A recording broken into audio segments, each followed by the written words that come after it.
Assalamualaikum warahmatullahi wabarakatuh. Selamat sore. Hai Sobat Kominfo. Balik lagi kita di ngonten aja. Ngobrolin soal kerjaan. Apa sih hari ini yang akan kita bahas?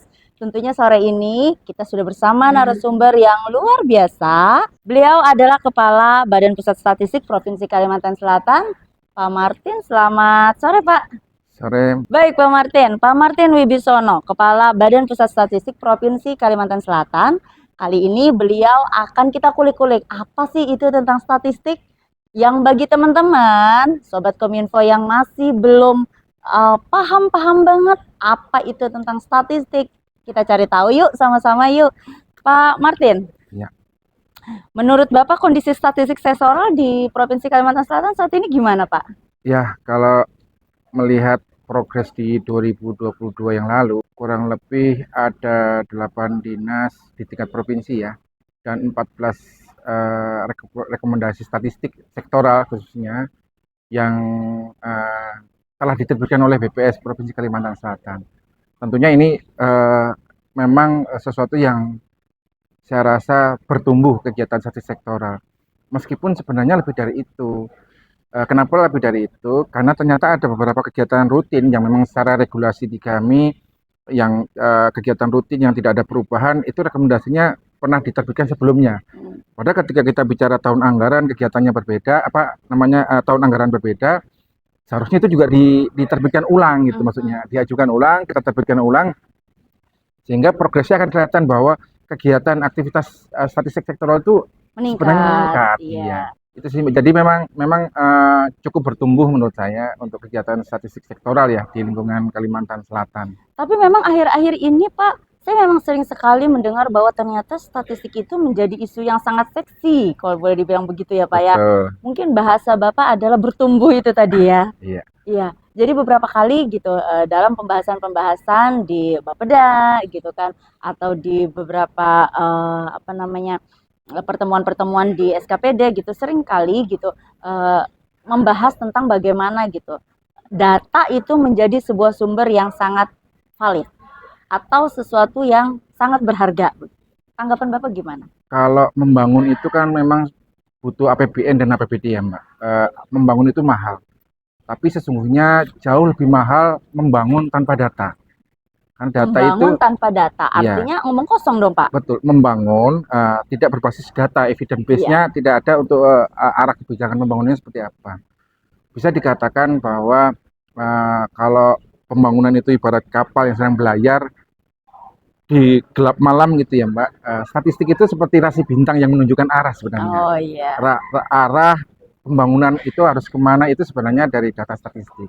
Sehingga itu sangat digembar-gemborkan sekali yang demi mewujudkan Indonesia Emas 2045 sebenarnya dengan berbagai macam kebijakan pembangunan diharapkan berbasis dari data yang berkualitas yang harapannya kita bisa keluar dari tadi middle income trap di 2045 ya. Harapannya itu. Jadi kalau tadi istilahnya bertumbuh ya Mbak, kalau kita kembalikan ke skema sistem statistik nasional. Sistem statistik nasional itu kan sesungguhnya adalah sebuah siklus.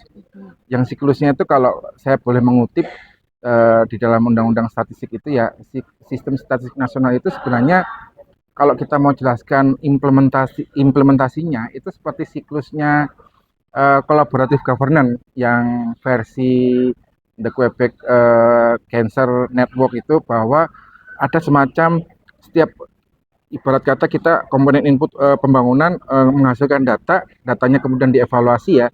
Dievaluasi dari ternyata kurang begini dan begitunya itu menjadi komponen input lagi untuk perbaikan ya, berikutnya. Sehingga perbaikan itu selalu sustain.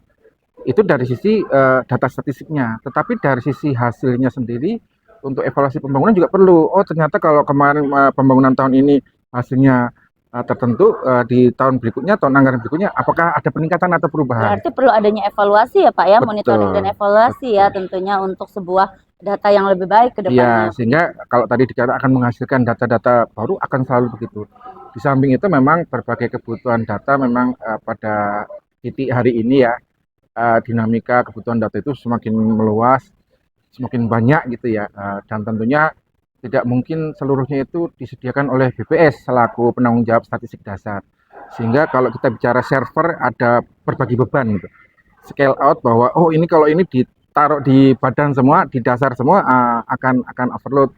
Sehingga di scale out dibagi bebannya ke server-server sebelah OPD-OPD untuk menyelenggarakan statistik sektoral tadi. Oke, baik Pak. Kira-kira menurut Bapak kiat bagaimana penyusunan rekomendasi bisa tercapai sebuah target itu Pak? Kalau dari sisi kami, dari sisi Badan Pusat Statistik sendiri, kami akan mencoba mengakselerasi membangun apa namanya kemitraan ya. Kemitraan itu selama ini ada, tetapi lebih aktif lagi. Kami akan memasang PIC di setiap OPD yang khusus ngobrolin tentang Statistik. statistik, dinamikanya sektoral bagaimana dan bagaimana. Jadi kami menjemput bola lah. Kami akan mencoba sehingga nanti akan kami himpun dinamikanya seperti apa secara internal untuk perbaikan dan penguatannya, termasuk nanti menelurkan itu tadi rekomendasi-rekomendasi statistik sektoral yang lebih luas lagi. Di Indonesia itu kan ada pembagian pembidangan ya, pembidangan statistik dasar dan pembidangan statistik sektoral itu spesifik sebenarnya Mbak. Kalau untuk statistik dasar yang ada di BPS itu kan yang ada kaitannya dengan sensus penduduk yang setiap berakhiran 0 ya, kemudian sensus pertanian setiap berakhiran 3, ini tahun ini kan ada 2023 ya, sensus pertanian. Nah, nanti setiap berakhiran 6 untuk sensus ekonomi. Nah, dinamika itu statistik dasar itu yang kami yang menyediakan. Plus untuk indikator-indikator makro yang ada dituangkan di dalam Undang-Undang Keuangan Negara. Jadi untuk asumsi makro, inflasi, pertumbuhan ekonomi dan macam-macam itu memang bagian dari kontribusi kami untuk menyediakan itu secara undang-undang ya. Kenapa itu perlu dari BPS? Karena kita menjaga keterbandingan antar wilayah, keterbandingan antar negara dan sejenisnya dan berbagai ukuran kualitas lainnya. Nah, kaitannya dengan statistik sektoral, pembidangan statistik sektoral, tentunya hal yang berbeda dengan apa yang uh, statistik dasar itu sudah hasilkan. Oke. Dinamikanya pasti berbeda. Ada karakteristik lokal atau karakteristik pemerintah daerah setempat yang menjadi apa sih ciri khas daerah itu yang harus dibangun dengan data Iya, seperti apa gitu. betul. Jadi dinamikanya memang banyak. Bahkan perlu menyamakan antar kabupaten kota mana yang menjadi core utama dan mana yang tambahan itu juga perlu sehingga dinamika keterbandingan antar wilayah juga ada untuk mengukur Apakah ada kemajuan. indikator, Pak? Apa yang kira-kira yang harus dihitung sih sebenarnya gitu? Kalau simpelnya itu, Pak, yang dihitung tuh sebenarnya apa? Apakah itu ada indikator-indikator tersendiri? eh, Bagian mana yang memang harus kita himpun datanya gitu kan? Dihitung jumlahnya gitu. Bagaimana tuh, Pak? Ya, ya itu tadi Mbak. Kalau sifatnya dasar itu kan sifatnya yang relatif umum, umum ya. Tapi yang sifatnya lebih sektor itu kalau kita bicara apa ya emisi misalnya uji emisi itu kan juga data statistik Mbak ya. Tapi Dari lebih ke sektoral G. tadi, Pak ya. Nah, itu kan kita nggak punya, tidak melakukan sehingga kalau kami memerlukan data-data emisi untuk keperluan statistik hijau, green GDP misalnya, kami harus minta secara sektoral ke yang mengampu, misalnya Iya. KLHK atau apa, ada nggak data-data yang dibutuhkan terkait dengan sektor. Jadi dinamikanya sangat banyak. Mm-mm. Data itu banyak Mbak, sangat banyak. Jadi di luar kami, di luar statistik BPS itu sesungguhnya hasanahnya sangat banyak. Iya, betul. Nah, kami hanya membantu bagaimana menstandarkan, bagaimana memetodologikan, membantu teknisnya. Maka kenapa isu statistik itu disebut-sebut sebagai isu yang seksi akhir-akhir ini Seksi. ya Pak ya? Karena sebegitu banyaknya gitu tugas dan Betul. fungsinya statistik atau badan pusat statistik itu sendiri ya Pak Iya, ya? iya. Oke, baik Pak. Terakhir nih Pak, harapan ke depan terkait dengan Satu Data Indonesia apa nih Pak? Saya berharap satu data Indonesia bisa berperan dalam menata kelolakan yang lebih baik lagi terkait dengan tata kelola data ya tidak hanya data, interoperabilitas dan macam-macam itu menjadi lebih kuat lagi. Jadi seperti kuatnya bagaimana anggaran itu baik APBN maupun APBD itu dibentuk.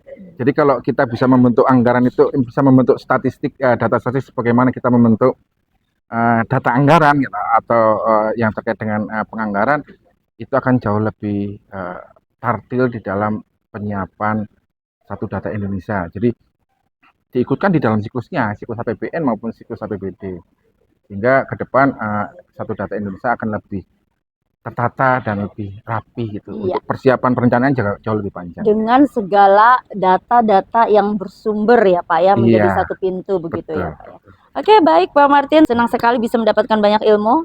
Sama-sama, Mbak. Mudah-mudahan ilmu statistik menjadi ilmu juga buat teman-teman para sobat Kominfo agar tahu sebenarnya statistik itu seperti apa gitu ya. Apa itu statistik dasar, apa itu statistik sektoral. Baik, terima kasih sobat Kominfo sudah hadir, sudah mendengar kami. Terima kasih. Assalamualaikum warahmatullahi wabarakatuh. Selamat sore.